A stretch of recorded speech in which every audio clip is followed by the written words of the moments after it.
récitez le Notre Père depuis des années, peut-être depuis l'enfance, peut-être même chaque jour.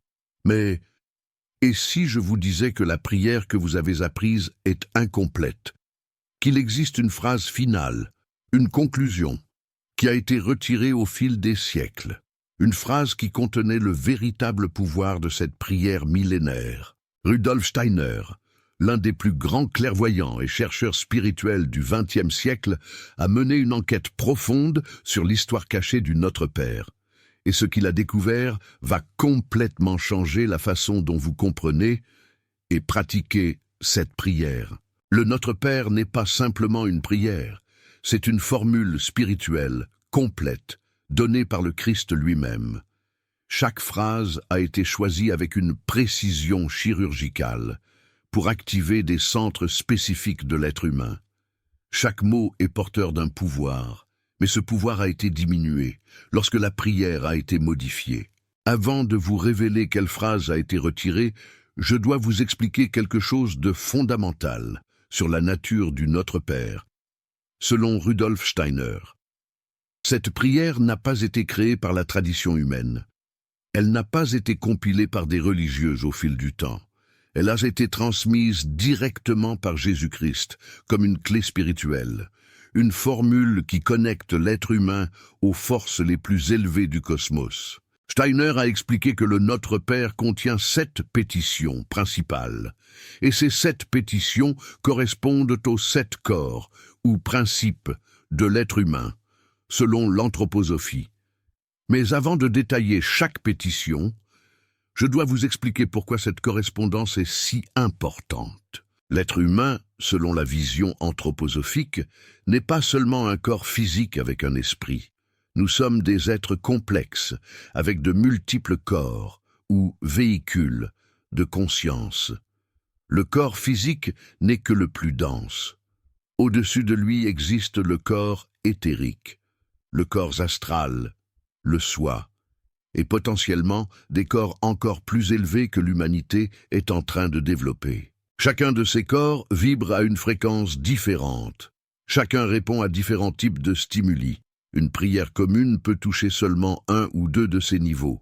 Mais le Notre Père, lorsqu'il est récité correctement, touche les 7 niveaux simultanément. C'est comme un instrument musical à 7 cordes, étant joué d'un seul coup, créant un accord cosmique complet. Les anciens maîtres chrétiens le savaient. Ils ont construit la prière délibérément pour travailler sur tous les niveaux de l'être humain. Ce n'était pas une coïncidence, ni un accident. C'était de la science spirituelle appliquée. La première pétition, « Notre Père qui êtes aux cieux, que ton nom soit sanctifié », correspond au soi supérieur, l'étincelle divine à l'intérieur de chaque être humain. Lorsque vous prononcez ces mots avec conscience, vous activez votre connexion avec votre propre essence spirituelle. La deuxième pétition, « Que ton règne vienne », correspond au corps spirituel le plus élevé que l'être humain développera dans le futur, ce que Steiner appelait l'esprit humain, ou Atma.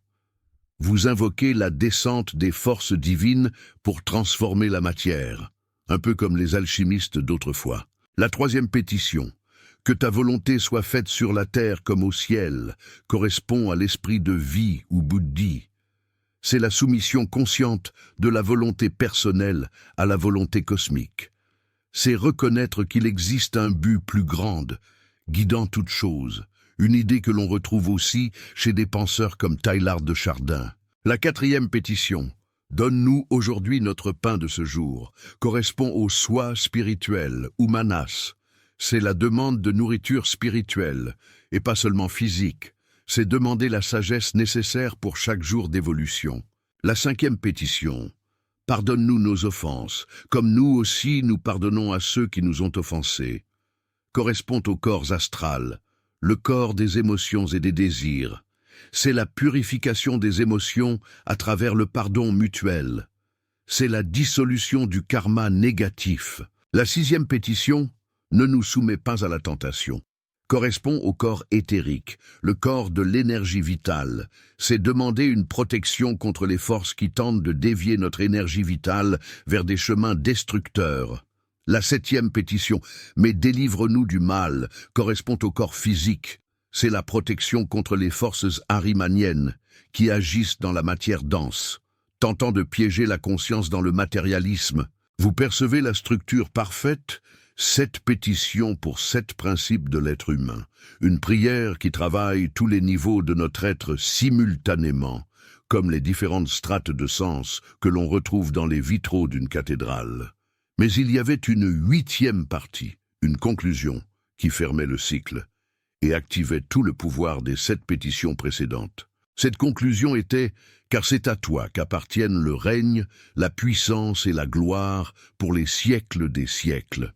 Amen. » Si vous êtes catholique, vous n'avez probablement pas appris cette phrase comme faisant partie du Notre Père. Elle a été retirée de la version officielle de l'Église catholique il y a des siècles. Si vous êtes protestant, peut-être la connaissez-vous, car de nombreuses traditions protestantes l'ont maintenue. Mais pourquoi cette différence? Pourquoi certaines traditions l'ont retirée et d'autres l'ont maintenue? Steiner a enquêté sur cette question en profondeur. La conclusion du Notre Père, la doxologie, comme l'appellent les érudits, apparaît dans certains manuscrits anciens et n'apparaît pas dans d'autres. Les manuscrits les plus anciens de l'Évangile de Matthieu ne contiennent pas cette conclusion. C'est pourquoi l'Église catholique a décidé qu'elle ne faisait pas partie du texte original et l'a retirée. Mais Steiner avait une vision différente. Il a expliqué que la doxologie était à l'origine une instruction ésotérique transmise oralement. Elle n'était pas écrite dans les premiers manuscrits, parce qu'elle était considérée comme trop sacrée pour être mise par écrit.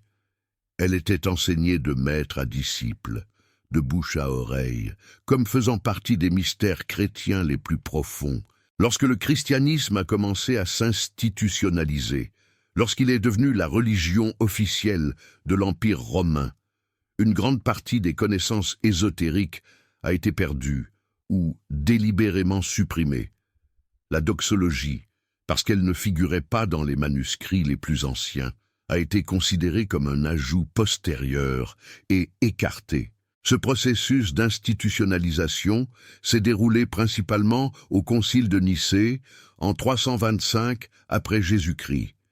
Et lors des conciles qui ont suivi, l'Église avait besoin d'une doctrine unifiée pour devenir la religion de l'Empire. De nombreuses vérités ésotériques, y compris la réincarnation, ont été retirées ou réinterprétées dans ce processus. La doxologie a été victime de cette même tendance à la simplification. Les chefs de l'Église voulaient une prière accessible aux masses, pas une formule initiatique qui exigeait une compréhension profonde. Ils ont retiré ce qui semblait être simplement un ajout et ont gardé ce qu'ils considéraient comme essentiel, mais en faisant cela, ils ont coupé exactement la partie qui scellait et activait le pouvoir de tout ce qui venait avant. C'est comme construire un circuit électrique complet et ensuite retirer l'interrupteur. Toutes les pièces sont là, mais l'énergie ne circule pas parce qu'il manque l'élément qui ferme le circuit. Mais elle n'était pas une addition, c'était une révélation. Analysons ce que cette phrase signifie réellement selon la vision de Steiner. Car c'est à toi qu'appartient le règne. Le règne représente la totalité de la création manifestée, tous les plans d'existence, des plus denses aux plus subtils. Lorsque vous affirmez que le règne appartient au Père, vous reconnaissez que toute l'existence est expression divine. Rien n'existe en dehors du divin. La puissance, le pouvoir représente les forces actives de l'univers, toutes les énergies qui meuvent la création. Lorsque vous affirmez que le pouvoir appartient au Père, vous vous alignez sur la source de toute force. Vous déclarez que le véritable pouvoir ne vient pas de vous, mais à travers vous, de la source divine. Tien est la gloire.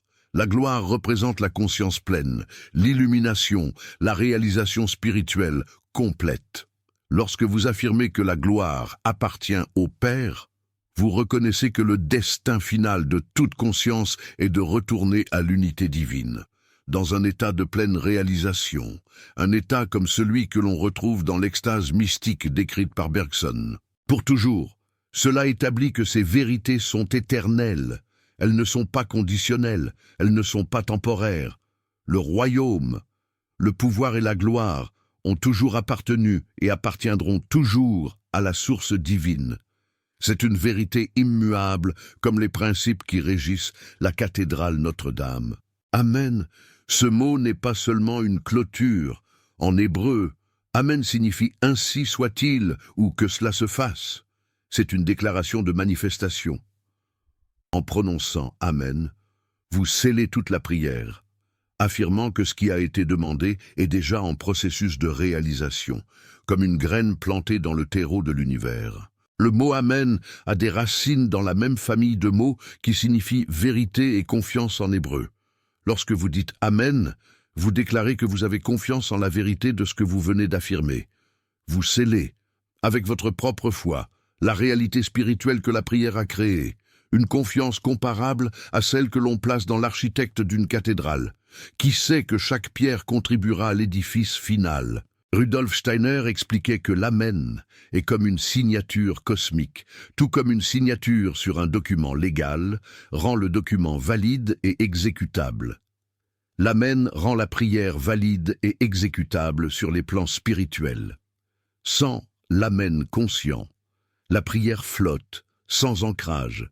Avec l'Amen prononcé avec intention, la prière se fixe et commence à se manifester, comme un vitrail qui prend vie sous les rayons du soleil. Vous percevez comme cette conclusion transforme complètement la prière?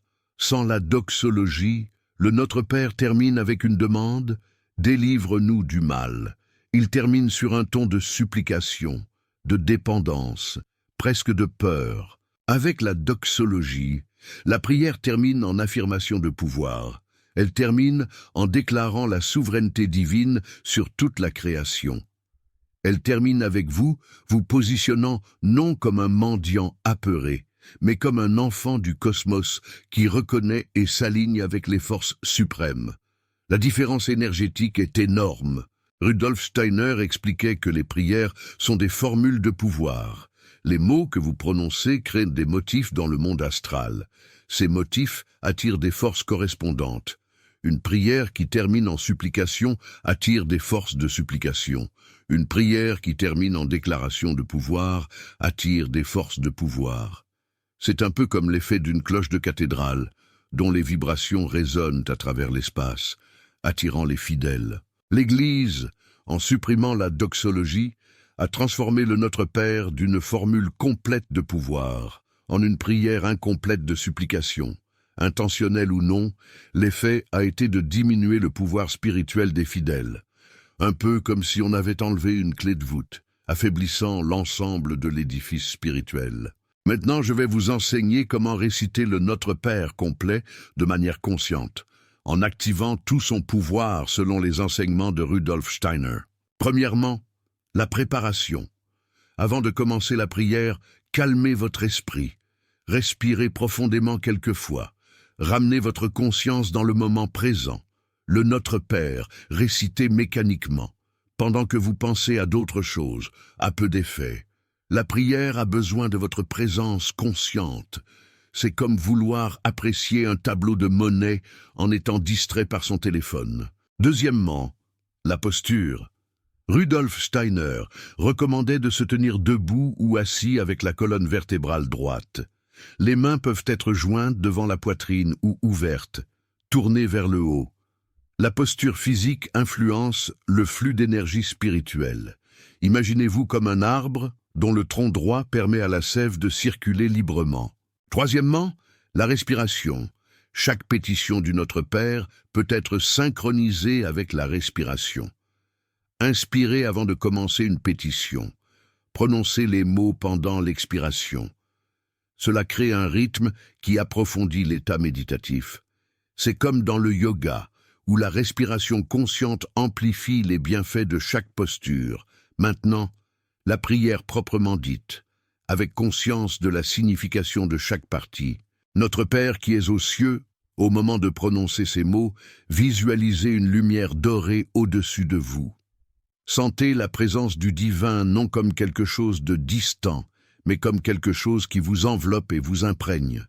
Comme la lumière divine qui filtre à travers les vitraux d'une église. Que ton nom soit sanctifié.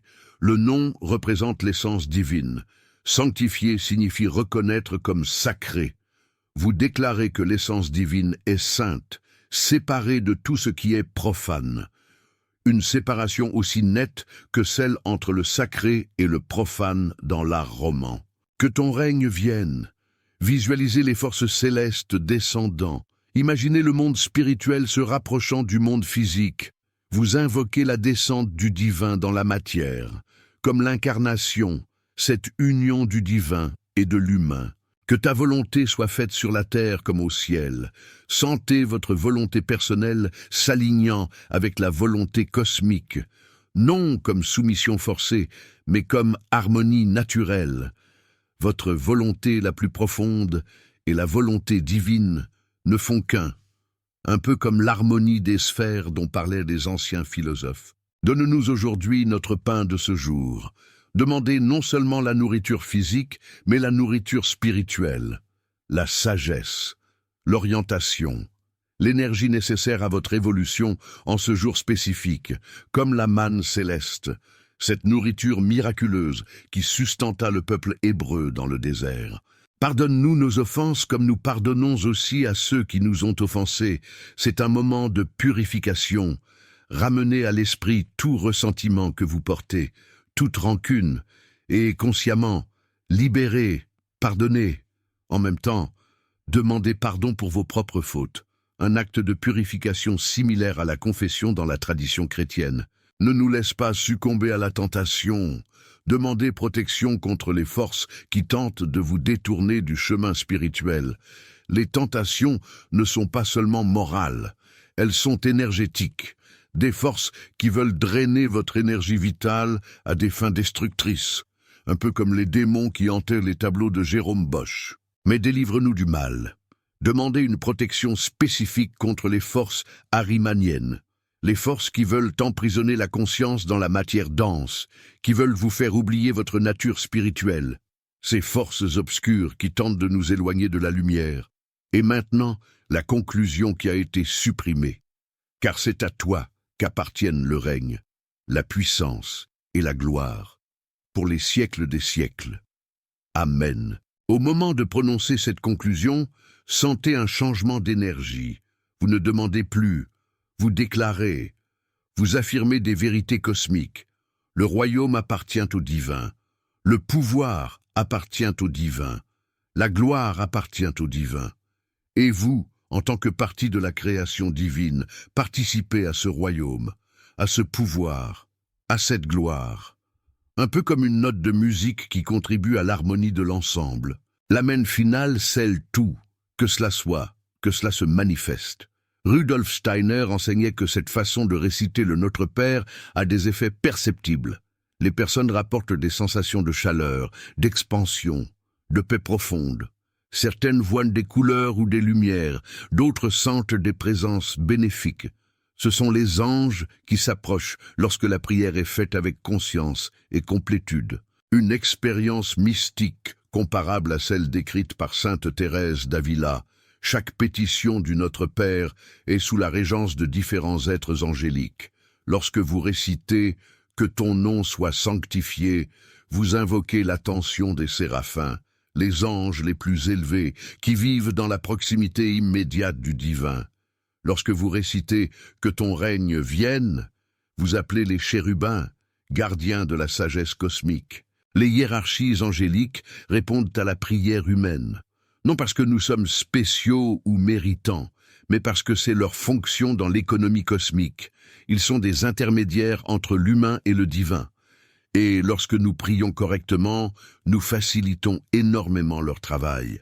Rudolf Steiner racontait que des clairvoyants qui observent des personnes récitant le Notre Père complet avec conscience voient des phénomènes extraordinaires. Ils voient des lumières qui s'allument dans les différents corps de la personne. Ils voient des connexions se formant avec des plans supérieurs. Ils voient des anges s'approchant pour bénir et protéger. C'est comme observer la transformation d'un alchimiste, transmutant la matière vile en or spirituel. Rien de tout cela ne se produit avec la prière mécanique. La répétition vide ne crée pas ces phénomènes. C'est la conscience qui active le pouvoir. C'est la présence qui ouvre les portes. Maintenant, je dois vous expliquer quelque chose d'encore plus profond sur le Notre Père que Rudolf Steiner a révélé. Une révélation qui touche à l'essence même de notre existence spirituelle.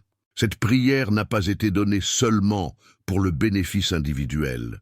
Elle a été donnée pour l'évolution de la Terre entière. Une vision cosmique qui englobe notre propre transformation. Rudolf Steiner a expliqué que la Terre est en processus d'évolution spirituelle. Elle a traversé des phases antérieures et traversera des phases futures. Imaginez un vaste cycle cosmique où chaque étape façonne notre réalité. La phase actuelle est marquée par le développement du moi individuel chez les êtres humains. Un moment crucial où nous prenons conscience de notre propre existence. Le Notre Père contient en lui la carte de cette évolution.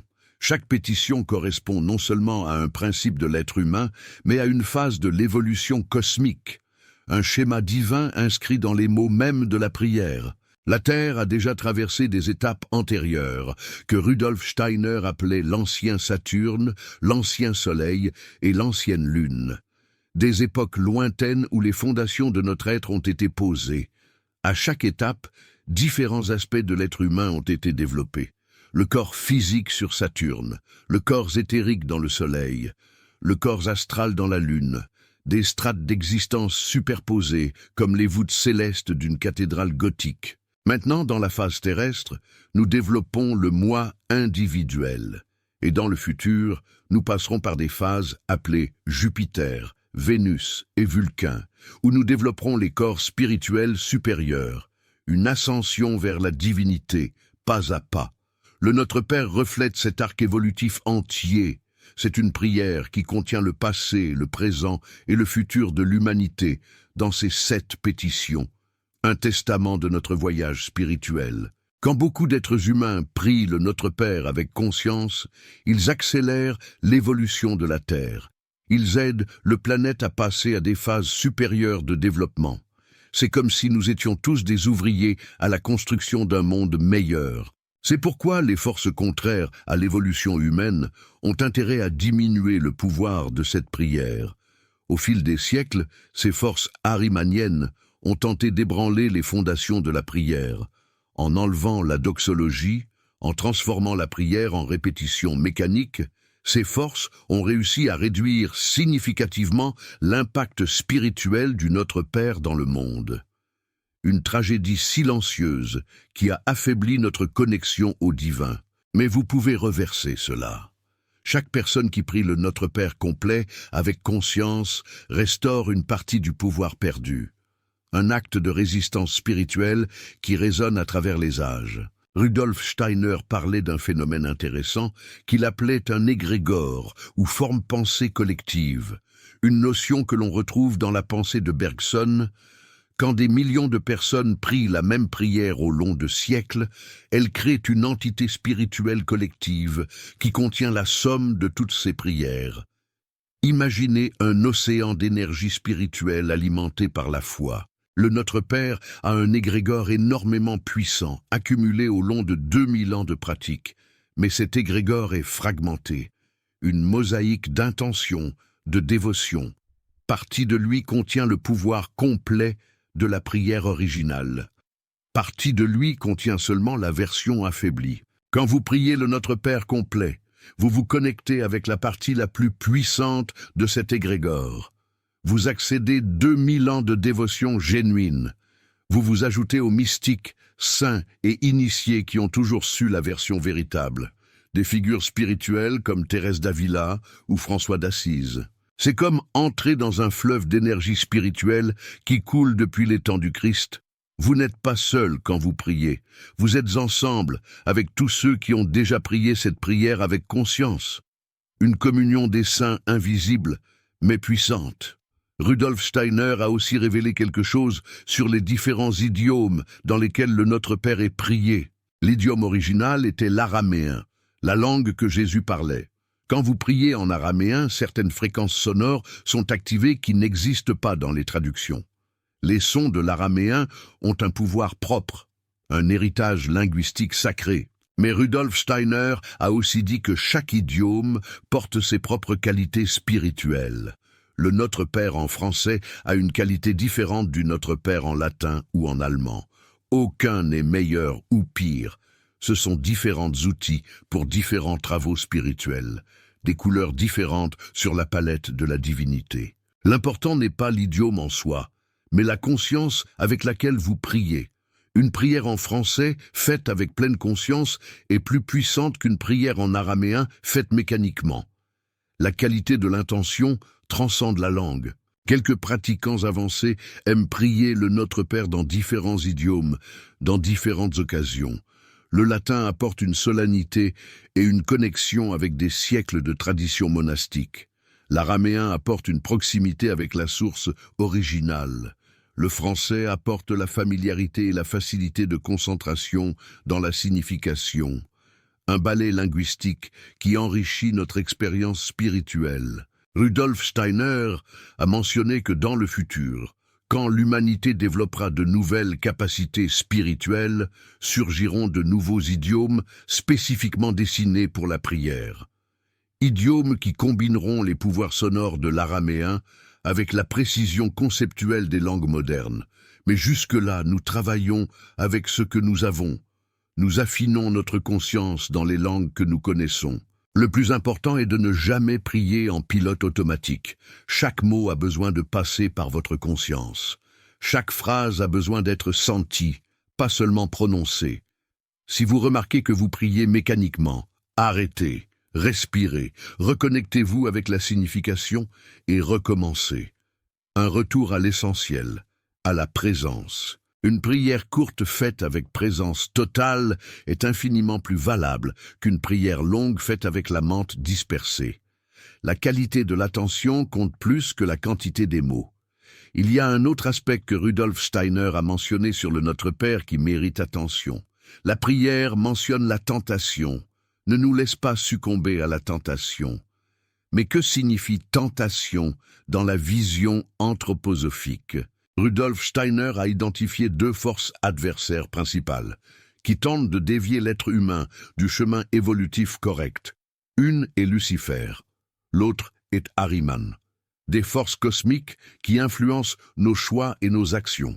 Lucifer tente à travers l'orgueil spirituel, de l'illusion de grandeur, du désir d'échapper à la matière avant le temps.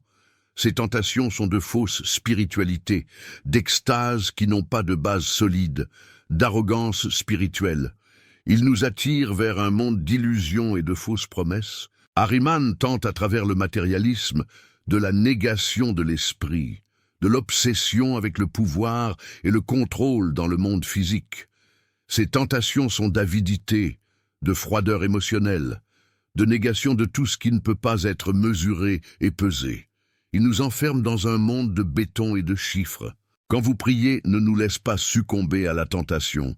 Vous demandez protection contre les deux forces. Vous demandez pour rester dans le chemin du milieu, ni emporté par fausse lumière, ni enfoncé dans l'obscurité matérielle. Un équilibre délicat entre le ciel et la terre. La phrase suivante, « Délivre-nous du mal », se réfère spécifiquement aux forces ahrimaniennes dans la vision de Rudolf Steiner. Le mal ici n'est pas un concept abstrait, mais une force réelle qui agit dans le monde. Ahriman veut enfermer l'humanité dans la matière dense, empêcher l'évolution spirituelle, transformer les êtres humains en automates sans conscience supérieure. Une vision sombre de l'avenir, mais une vision dont nous devons être conscients. Le Notre Père, prier correctement, est une protection contre ces forces, un bouclier spirituel qui nous garde sur le chemin de la lumière. Il existe un détail sur les forces adversaires que peu connaissent. Lucifer et Ahriman ne sont pas simplement ennemis de l'être humain. Dans la cosmologie de Rudolf Steiner, ils ont des rôles nécessaires dans l'évolution. Lucifer a amené la liberté, même si, à travers la tentation, Ahriman apporte l'intelligence appliquée au monde matériel. Deux forces qui paradoxalement contribuent à notre développement. Le problème n'est pas l'existence de ces forces, mais le déséquilibre. Quand Lucifer domine, l'être humain perd le sol, se perd dans des fantaisies spirituelles sans fondement. Quand Ahriman domine, l'être humain perd le ciel, s'enfonce dans le matérialisme sans espérance. Un pendule qui oscille entre deux extrêmes. Le Christ représente l'équilibre entre ces deux forces, et le Notre Père, étant une prière christique par excellence, travaille pour maintenir cet équilibre. Il ne détruit pas Lucifer ni Ahriman. Il place chacun dans son lieu approprié. Un acte de sagesse cosmique. Quand vous priez, ne nous laisse pas succomber à la tentation. Vous demandez pour ne pas être emporté par aucun des extrêmes.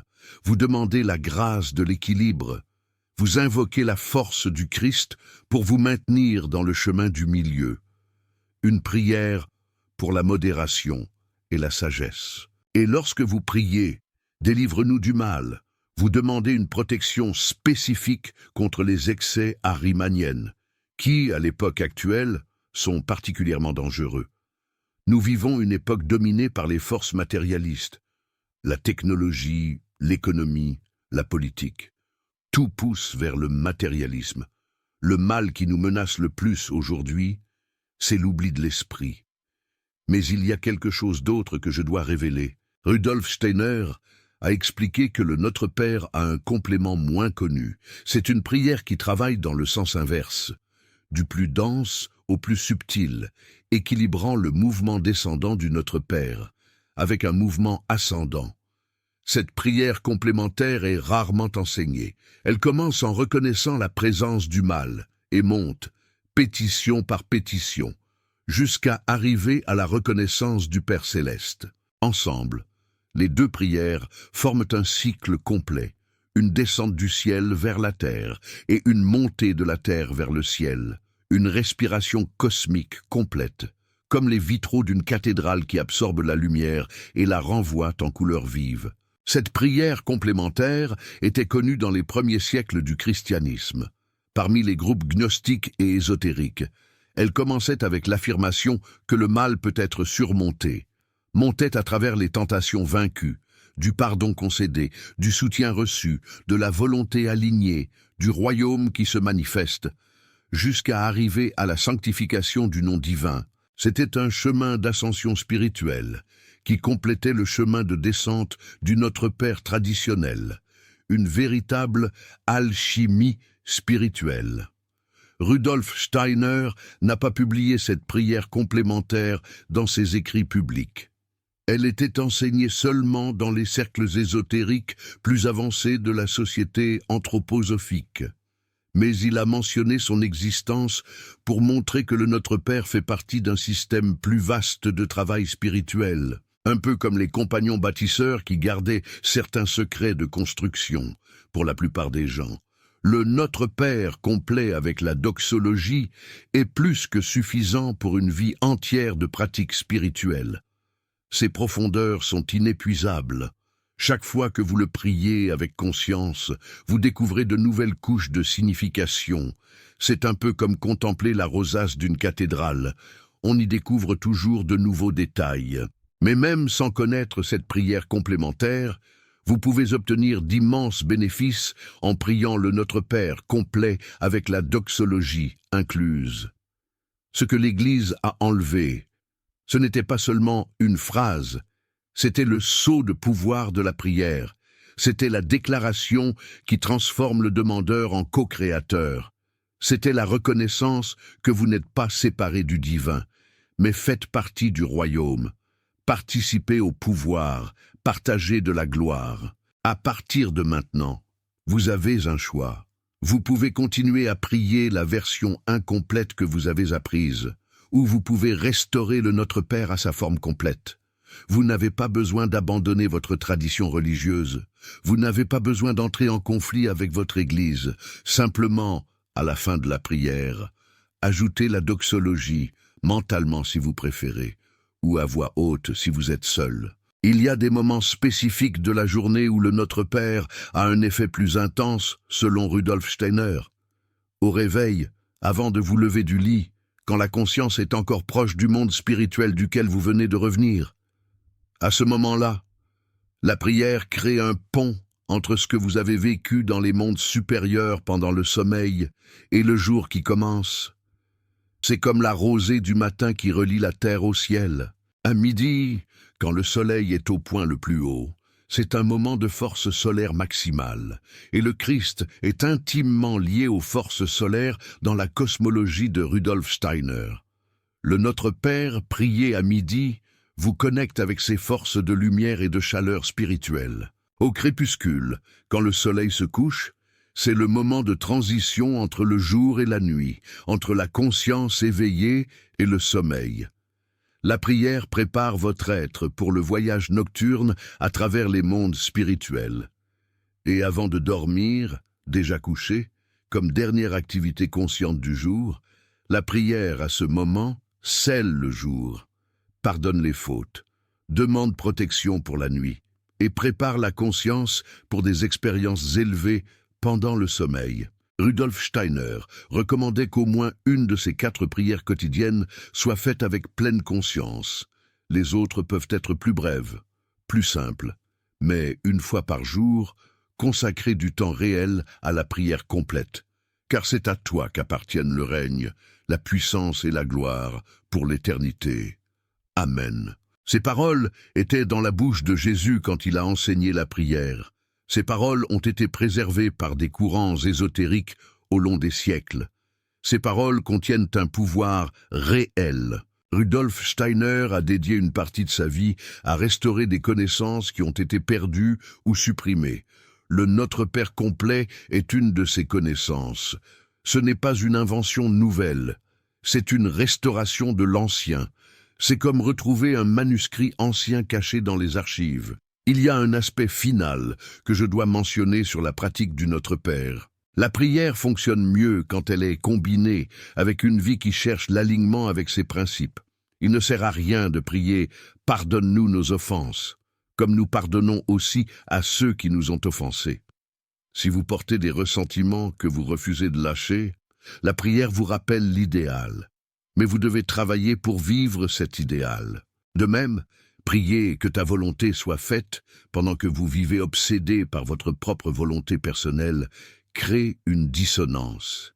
La prière vous invite à examiner si vous êtes réellement disposé à aligner votre volonté avec des buts plus élevés. Rudolf Steiner appelait cela hygiène spirituelle. Il ne suffit pas de prier, il faut vivre de manière cohérente avec ce que vous priez. La prière sans vie correspondante est vide. La vie sans prière est déconnectée.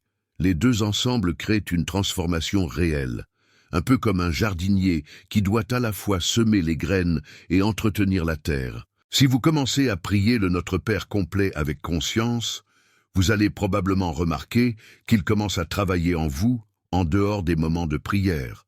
Vous allez vous surprendre à penser aux paroles pendant la journée. Vous allez percevoir des situations de la vie qui reflètent les pétitions. Vous allez sentir une présence douce qui vous guide en direction des idéaux que la prière exprime. C'est normal. C'est le signe que la prière pénètre au-delà de la surface de l'esprit, atteignant des couches plus profondes de votre être. Laissez cela arriver. Ne résistez pas. La prière sait ce qu'elle fait. Elle est comme un guide intérieur qui vous mène vers votre propre vérité. Si cette vidéo vous a apporté de la clarté sur la prière que vous récitez depuis des années, si elle a révélé quelque chose qui était caché, j'ai besoin de vous demander quelque chose. Cette connaissance sur le véritable Notre Père n'est enseignée nulle part de manière aussi complète. La plupart des gens vivent et meurent sans savoir qu'ils récitent une prière incomplète, sans savoir qu'il existe une phrase finale qui active tout le pouvoir des pétitions antérieures. Apporter cette connaissance de manière accessible exige dévouement et recherche approfondie. Si vous voulez que ce type de contenu continue d'exister, le Super Thanks, juste en dessous, est une manière de soutenir cette mission de révélation. Ce n'est pas obligatoire, mais si cette vidéo vous a touché, considérez de la rétribuer. Chaque soutien permet à plus de personnes de découvrir des vérités qui étaient cachées. Maintenant, je veux vous entendre. Connaissiez-vous la doxologie? Priez-vous déjà le Notre Père complet ou connaissiez-vous seulement la version sans la conclusion? Racontez-le dans les commentaires. Partagez si cela a changé votre perspective sur la prière. Vos histoires aident d'autres personnes qui sont en recherche et créent une communauté de personnes qui comprennent qu'il y a beaucoup plus dans les traditions spirituelles que ce qu'on nous a enseigné. Si vous n'êtes pas encore abonné à la chaîne, abonnez-vous.